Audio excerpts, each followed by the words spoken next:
अदिति और अनामिका जुड़वा बहनें हैं। आज दोनों अपनी अपनी ट्रेनिंग पूरी करके घर आ रही हैं।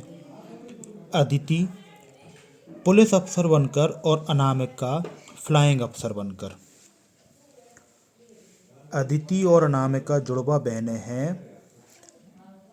आज दोनों अपनी अपनी ट्रेनिंग पूरी करके घर आ रही हैं।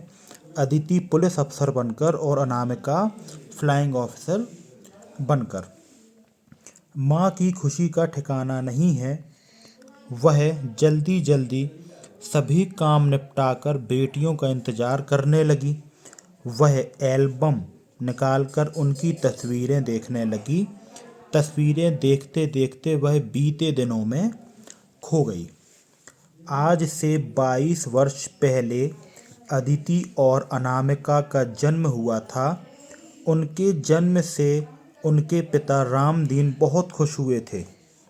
वे पेशे से कुम्हार थे। उस दिन उन्होंने सभी ग्राहकों को मिट्टी के बर्तन, घड़े, गमले, दिए, खिलौने आदि उपहार में दिए थे। वे अपनी दोनों बेटियों को पढ़ा लिखाकर अफसर बनाना चाहते थे, परंतु शायद उनके भाग्य में यह खुशी देखना नहीं लिखा था। बेटियों के जन्म के 1 साल बाद ही वे बीमार हो गए और चल बसे। मरने से पहले उन्होंने अपनी पत्नी से कहा, माधवी, मेरी इच्छा है कि मेरी बेटियां पढ़ लिख कर अफसर बने। वे हमारी तरह अनपढ़ ना रहें। उस दिन से माधवी के जीवन का लक्ष्य अपनी बेटियों का पालन पोषण करना और शिक्षा देना ही रह गया। दिन रात मेहनत करने लगी और बेटियों की अच्छी तरह से देखभाल करने लगी।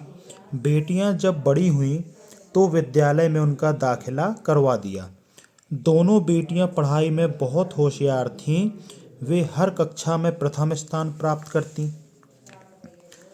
अवकाश के दिनों में वे मिट्टी के बर्तन तैयार करने में अपनी माँ की मदद करती, जैसे चाक पर मिट्टी रखना, पके बर्तनों को रंगना आदि। इसी तरह पढ़ाई पूरी करने के बाद वह दिन आ गया जब दोनों बेटियों को अपनी अपनी ट्रेनिंग के लिए बुलाया गया। घर में बधाई देने वालों का तांता लग गया। लोग अपने बच्चों को अदिति और अनामिका जैसी बनाने की सीख देने लगे। यह सब देखकर माँ का मस्तक गर्व से ऊंचा हो जाता। माँ अभी भी उन बातों को याद कर रही थी, तभी बाहर से टैक्सी की आवाज़ आई। माँ अतीत से वर्तमान में लौट आई। वह भागकर दरवाजे पर आई। तब तक दोनों बेटियां अपनी अपनी यूनिफॉर्म में आंगन तक आ गई थीं। माँ की आंखों से झरझर आंसू बहने लगे। बेटियां दौड़कर उनके पास आईं और बोलीं, यह क्या माँ, आप हम दोनों को देखकर रोने लगीं? आंचल से आंसू पोंछते हुए माँ ने कहा, नहीं बेटी, ये तो खुशी के आंसू हैं। आज मैं तुम्हारे पिता के सपने को पूरा करने में सफल हुई हूँ। किरण बेदी भारत की पहली महिला पुलिस अधिकारी हैं।